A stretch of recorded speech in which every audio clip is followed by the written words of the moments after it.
Hai, hello, salam sejahtera Malaysia. Selamat datang ke channel Fels Lifestyle. Terima kasih kerana terus setia dan terus bersama di dalam channel ini. Tuan-tuan dan puan, ada satu berita. Kali ini menyentuh berkaitan dengan struktur kepimpinan. Kepimpinan Perikatan Nasional. Seperti yang kita tahu, pengerusi Perikatan Nasional hari ini adalah Presiden Bersatu sendiri, Tan Sri Muhyiddin Yassin. Bersama-sama dengan anggota komponen yang lain, Parti PAS yang dipimpin oleh presidennya Hadi Awang, seterusnya Parti Amanah, dan ada sokongan yang lain.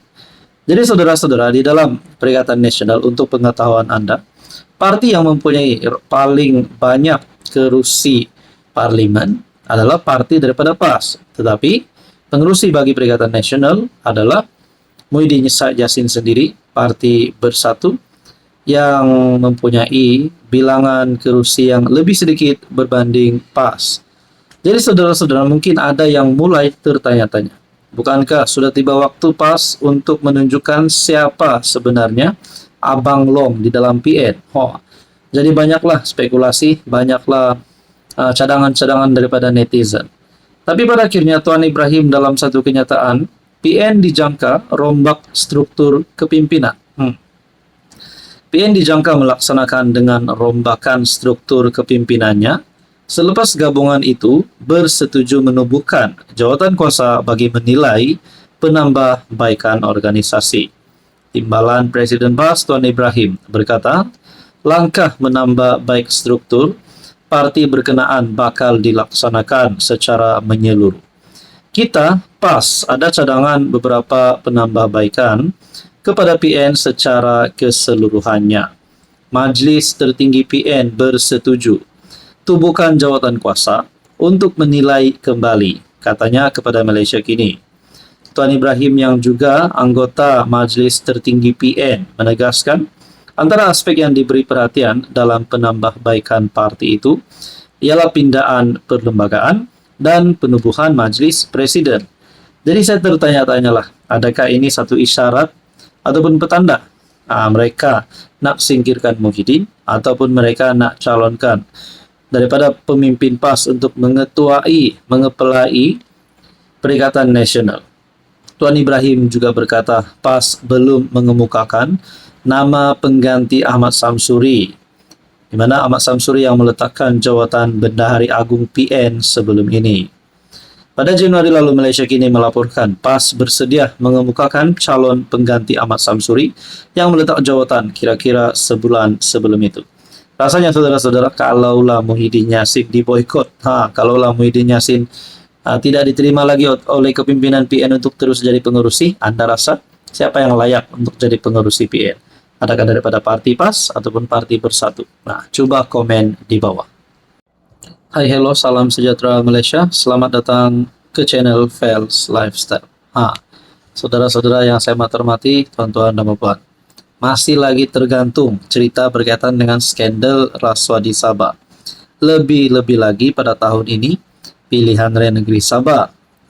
Rakyat Sabah akan memilih pada tahun ini. Mungkinkah akan ada satu perkara yang besar bakal berlaku? Adakah JRS akan tumbang? HJJ akan tumbang?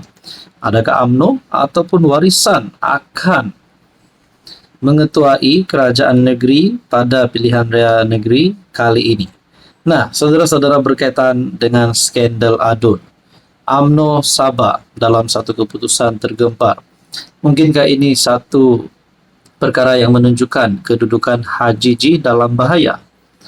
UMNO Sabah beri isyarat gegar sidang DUN minggu depan. Selepas SPRM memberi jaminan tidak akan menutup skandal rasuah di Sabah, UMNO Sabah kini bersiap sedia berentap di Dewan Undangan Negeri yang dijangka menjadi sidang terakhir sebelum pilihan raya negeri Sabah. Memetik kenyataan Ketua Pesuruhjaya SPRM Azam Baki, Pengarah Komunikasi Strategik UMNO Sabah, Datu Rosman Datu Akhir Zaman, berkata, sidang DUN minggu depan merupakan masa paling sesuai untuk membahaskan isu tersebut. Kalaulah kedudukan Ketua Menteri Sabah, Haji Jinor dalam bahaya? Adakah beliau akan cepat-cepat membubarkan DUN Sabah dan pilihan raya negeri Sabah akan diadakan seawal boleh? Nah, ini menjadi pertanyaannya.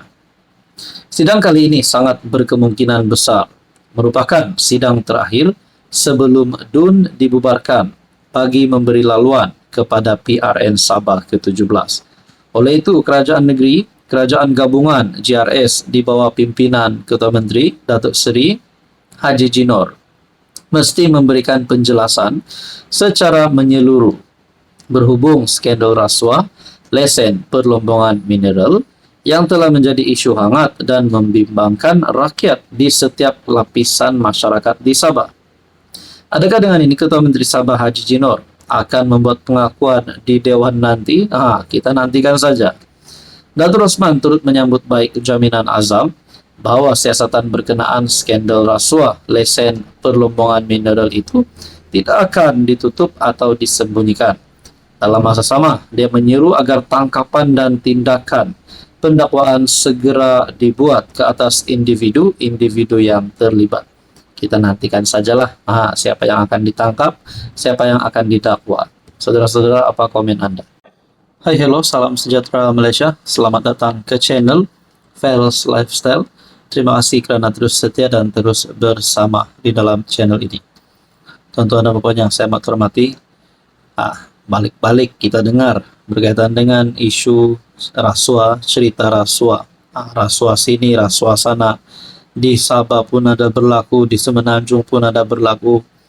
Boleh dikatakan seluruh Malaysia ada saja cerita dan berita berkaitan dengan rasuah. Tapi akhirnya, tuan-tuan dan puan, antara yang telah menarik perhatian ramai orang adalah berkaitan dengan isu skandal rasuah di Sabah. Apa perkembangan terkini? Ini satu keputusan SPRM bertarikh 10 April.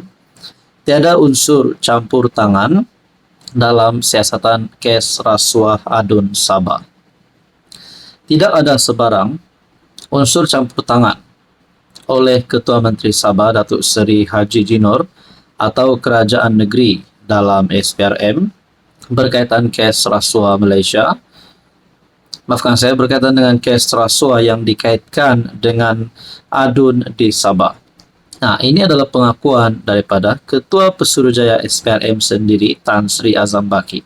Nah, kalau ada kata Ketua Menteri Sabah suap SPRM, kalau ada yang cuba membuat kenyataan Ketua Menteri Sabah Haji Jinor telah menyuap Azam Baki untuk menutup mulut dan sebagainya, akhirnya perkara ini telah dimatikan, telah dinafikan sendiri oleh Azam Baki.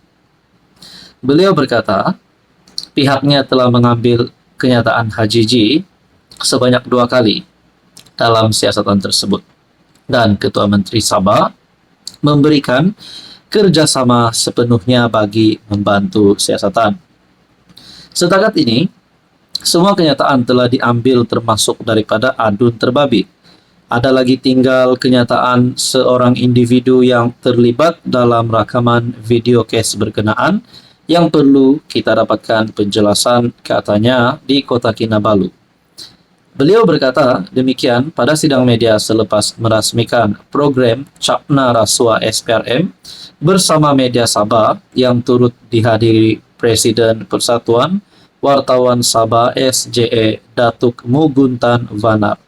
Nah, tuan-tuan dan puan yang saya hormati, setelah isu ini tular berkaitan dengan rasuah ADUN berjemaah yang juga melibatkan nama Ketua Menteri Sabah, jadi dinafikan oleh Azam Baki sendiri bahwa siasatan ini ada campur tangan, terutamanya daripada mereka-mereka yang disebut di dalam isu tersebut. Dan pada akhirnya, persoalan paling besar, kalaulah mereka-mereka ini yang disebut di dalam skandal ini bersalah, didapati bersalah, adakah mereka akan didakwa, diheret ke mahkamah, dan seterusnya mereka akan masuk penjara. Nah, ini menjadi persoalan paling utama. Lebih-lebih lagi, tahun ini Sabah akan berhadapan dengan pilihan raya negeri. Jadi saudara-saudara yang saya hormati, Anda rasa apa yang akan berlaku selepas ini? Apa komen Anda?